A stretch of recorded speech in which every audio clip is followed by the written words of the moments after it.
வாழ்க்கையில் அடுத்தடுத்து நல்லது நடக்கும்போது இப்போ உங்களுக்கு மனநிலை எப்படி இருக்குது? இல்லை, மனநிலை ஹாப்பியாக தான் இருக்குது. இன்னும் அடுத்தடுத்து கட்டங்கள் நிறைய போக வேண்டியது இருக்குல்ல. இது வந்து நம்ம இப்போ தான் ஆரம்பித்து போய்கிட்டு இருக்கோம். இன்னும் நிறையா நம்ம சாதிக்கணும், நிறையா போகணும். அதுக்கு நிறைய உழைப்புகள் நிறையா இருக்குது. அந்த உழைப்பு, முயற்சி எதுவுமே எல்லாமே இருந்தால் தான் நம்ம இன்னும் நினச்சி நம்ம வந்திருக்கோமோ அந்த கட்டத்துக்கு நம்ம போக முடியும். ஆனால் இப்போ நீங்கள் சிங்கிளாக இருக்கீங்க, மேரிட் ஆகலை, இனிமேல் தான் மேரிட் ஆக போகுது அப்படின்னும் போது உங்களுக்கு பிரச்சனை இல்லை. இப்போ தனியாக இருக்கும்போது நம்ம எதாவது பண்ணிக்கலாம் அப்படின்ற மாதிரி மேனேஜ் பண்ணிக்கலாம். இப்போ ஃபேமிலி ஆனதுக்கப்புறம் பெரிய ஸ்ட்ரகிள்ஸ் இருக்கும்ல. இப்போ அவங்க இப்போ ஒய்ஃப் இருக்காங்க, அவங்க எப்படி பார்த்துக்க போகிறோம், லைக் இந்த வருமானம் போதுமா அப்படின்றது எல்லா சினிமாக்காரங்களும் ஒரு கேள்வி இருக்கும். அப்போ அடுத்த கட்டம் நகரணும் அப்படின்ற ஒரு கட்டாயமும் இருக்கும். அப்போ அதுக்கான பயமும், அதுக்கு நீங்கள் போய் ப்ரிப்பேர் பண்ண ஆரம்பிச்சிட்டிங்களா மென்டலி? ப்ரிப்பேர் பண்ண ஆரம்பிச்சிட்டேன். ஏன்னா ஒரு வருஷத்தில் எப்படியாவது மேரேஜ் பண்ணிடுவேன்.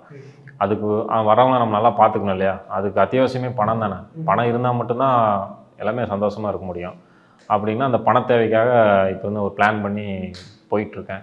அது கண்டிப்பாக சக்ஸஸ் ஆகும் அப்படின்னு நம்பிக்கை. அண்ட் இப்போ பொதுவாக பொறுத்தவங்களோட ஹிஸ்ட்ரி எடுத்துன்னு வச்சுக்கோங்களேன், எல்லாம் சொல்லுவாங்க கசப்பான மொமெண்ட்டு. இப்போ நான் ப்ரொடக்ஷனில் போய் இருந்தபோது எனக்கு சாப்பாடு ஒழுங்காக தரல அப்படிலாம் நிறைய சொல்லுவாங்க. அது மாதிரி எதாவது கசப்பான அந்த மாதிரி எதுவும் கசப்பான அனுபவங்கள் எதுவுமே கிடையாது.